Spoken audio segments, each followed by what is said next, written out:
ലളിതഗാന ശാഖയിൽ ഇന്നത്തെ സംഗീത മേഖലയുടെ ഏറ്റവും പ്രസക്തമായിട്ടുള്ളൊരു സാന്നിധ്യമാണ് മാഷയുടെ ശിഷ്യനായിട്ടുള്ള ശ്രീ അൽഫോൺസേട്ടൻ. അദ്ദേഹത്തിൻ്റെ ഓരോ വാക്കുകൾക്ക് നമുക്ക് കാതോർക്കാം. അൽഫോൺസേട്ടൻ.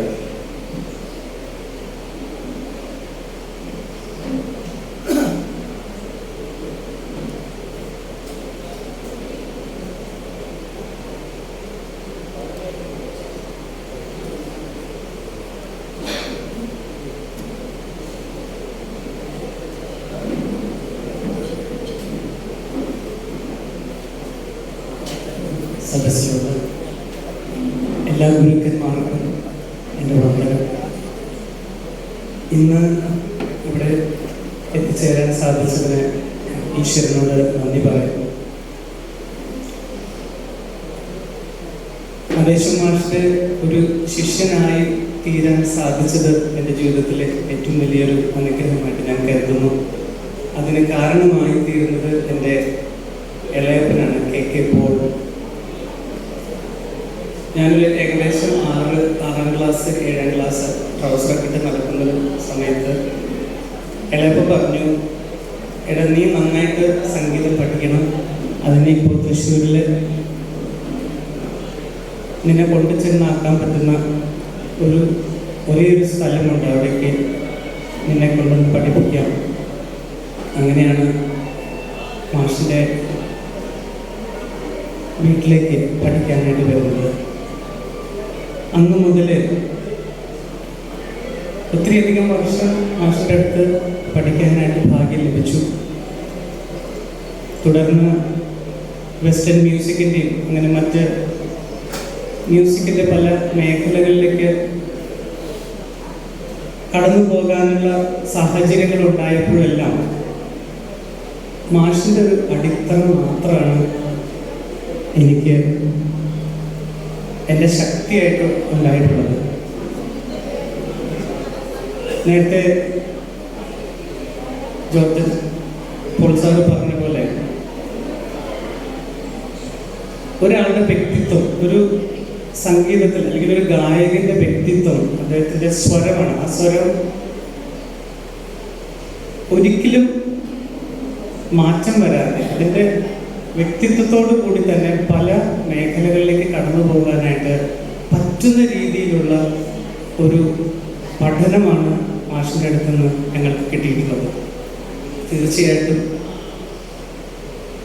മാഷിൻ്റെ സ്വരത്തെക്കാളും മാഷിൻ്റെ സംഗീതം ലഭിക്കാനായിട്ടുള്ള ഒരു വലിയൊരു ഭാഗ്യം ലഭിച്ചു.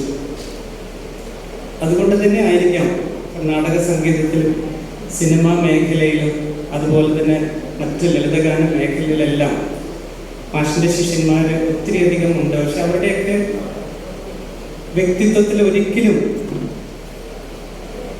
ഒരു മാറ്റം പറയാനായിട്ട് സാധിക്കില്ല.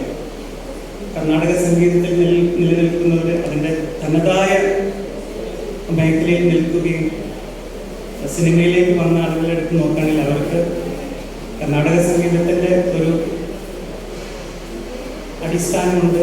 ഒപ്പം തന്നെ ലളിതഗാന മേഖലയിൽ എങ്ങനെയാണോ അതിനെ പ്രായോഗികമായിട്ട് ഉപയോഗിക്കേണ്ടത് ആ രീതിയിൽ ചെയ്യാൻ പറ്റുന്ന രീതിയിൽ ഞാൻ എപ്പോഴും ഓർക്കുന്നത്, ഞാൻ നേരത്തെ ലതിക ചേച്ചി പറഞ്ഞ പോലെ ഒരു കൊച്ചു കുട്ടിയായിട്ടാണ് ഞാൻ വന്നത് മാഷിൻ്റെ അടുത്തേക്ക് പഠിക്കാനായിട്ട്.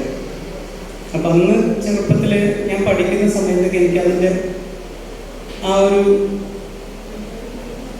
സീരിയസ്നെസ് ഉണ്ടായിരുന്നോ എന്ന് ചോദിച്ചു കഴിഞ്ഞാൽ എനിക്കറിയത്തില്ല. പക്ഷേ മാഷിൻ്റെ മുമ്പിൽ വന്നിരിക്കുന്ന സമയത്ത് എന്തോ എനിക്ക് കുറേ ഞാൻ അറിയാതെ അന്ന് ആ കൊച്ചു കുഞ്ഞിൻ്റെ മാനസികാവസ്ഥകളെക്കാൾ ഉപരിയായിട്ട് എന്തൊക്കെയോ എനിക്ക് ലഭിച്ചിട്ടുണ്ട്. ഒന്നാമത് സ്ഥിരമായിട്ട് സാധകം ചെയ്യണം എന്നുള്ളൊരു കാര്യം. ഞാൻ മാഷിൻ്റെ അടുത്ത് പഠിക്കാൻ വരുന്ന സമയം അത് കഴിഞ്ഞ് പിന്നീട് പഠനം നിർത്തിയതിന് ശേഷം ഞാനൊരു ഡിഗ്രിയൊക്കെ കഴിഞ്ഞിട്ടാണ് എനിക്കൊന്ന് നിർത്തേണ്ടി വന്നത്. പക്ഷെ എൻ്റെ ഉള്ളിൻ്റെ ഉള്ളിൽ ശക്തമായിട്ട് മാഷ് എപ്പോഴും പറയുന്നൊരു കാര്യമുണ്ട്, അൽഫോൺസേ നിനക്ക് പ്രാക്ടീസ് ചെയ്യാൻ കീർത്തനങ്ങളൊന്നും പഠിക്കാൻ പറ്റിയില്ലെങ്കിലും നീ ആ പ്രഥമ പാഠങ്ങളെങ്കിലും നീ സ്ഥിരമായിട്ട് നീ ചെയ്യണം. അപ്പോൾ ഞാൻ ഓർക്കുന്നതാണ്, ഞാനൊരു 3-4 മണിക്കൂറൊക്കെ ഇരുന്ന് പ്രാക്ടീസ് ചെയ്യാനായിട്ടുള്ള എനിക്കൊരു ബോധം കിട്ടിയത് അത് മാഷിന്റെ ഒരു പഠനം കൊണ്ട് മാത്രമാണ്. ഇന്ന് എനിക്ക് മ്യൂസിക് സ്കൂളുണ്ട് എറണാകുളത്ത്, 2 ബ്രാഞ്ചുണ്ട്. സംഗീതത്തിൽ എങ്ങനെയൊക്കെ പുതിയ മേഖലകൾ അല്ലെങ്കിൽ ജോലി സാധ്യതകളുള്ള ഏതൊക്കെ മേഖലകൾ, അത് സിനിമ മാത്രമല്ല അല്ലാതെയും ഏതൊക്കെ കാര്യങ്ങളിൽ നമുക്ക് മുന്നോട്ട് വരാൻ സാധിക്കുമെന്ന് കുട്ടികളോടൊക്കെ പറഞ്ഞു കൊടുക്കുമ്പോൾ സാധകത്തിൻ്റെ ഇമ്പോർട്ടൻസ് അല്ലെങ്കിൽ ശുദ്ധ സംഗീതം മനസ്സിലാക്കേണ്ടതിൻ്റെ ഇമ്പോർട്ടൻസ്. ഇവിടെ മ്യൂസിക് പ്രൊഡക്ഷൻ പഠിക്കാനായിട്ട് കുട്ടികൾ വരുന്നുണ്ട്. അവർ ഹിപ്പ് ഹോപ്പും റോക്കും അതുപോലെ തന്നെ അങ്ങനെയുള്ള മ്യൂസിക്കുകൾ മാത്രം കേട്ട് വരുന്ന ഒരു വിഭാഗം കുട്ടികളുണ്ട്. പക്ഷെ അവരോടൊക്കെ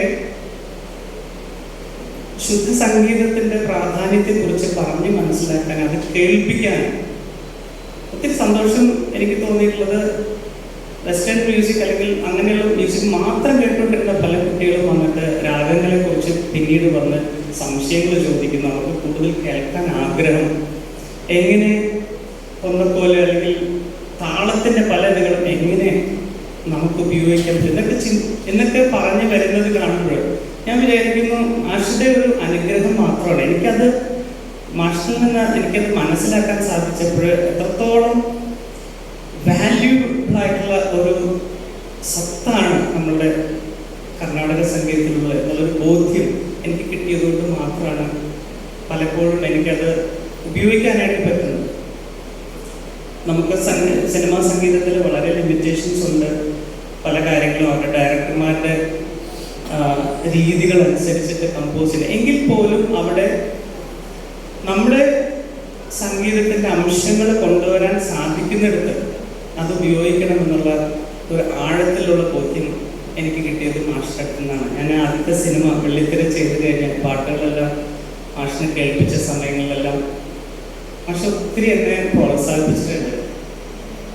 അതുപോലെ തന്നെ അത് കഴിഞ്ഞ ഇടയ്ക്ക് വന്ന് കാണുന്ന സമയത്തേക്ക് മാഷിൻ്റെ പാട്ടുകളെ കുറിച്ചൊക്കെ പറയാറുണ്ട്. അതൊരു വലിയൊരു അനുഗ്രഹമായിട്ട് ഞാൻ കരുതുകയാണ്. ഇന്നിവിടെ നിൽക്കുമ്പോൾ ഞാനൊന്നുമില്ല, ഞാൻ അന്ന് മാഷിൻ്റെ അടുത്ത് വന്ന കൊച്ചു കുഞ്ഞായിട്ട് തന്നെ ഞാനിവിടെ വന്നിരിക്കുന്നത്. ഒന്നും എന്താ പറയുക, മാഷിൻ്റെ മുമ്പിൽ ഞാൻ ആ സമയത്ത് വന്ന ട്രൗസറിട്ട് വന്ന ഒരു കാഴ്ച മാത്രമാണ് എൻ്റെ മനസ്സിലിപ്പോഴുള്ളത്. മാഷെ ഇപ്പോഴും ഈ കുഞ്ഞിനെ അനുഗ്രഹിക്കണമേ എന്ന് മാത്രം ഞാൻ പ്രാർത്ഥിച്ചുകൊണ്ട് എൻ്റെ വാക്കുകൾ ഞാൻ നിർത്തുന്നു. Thank you.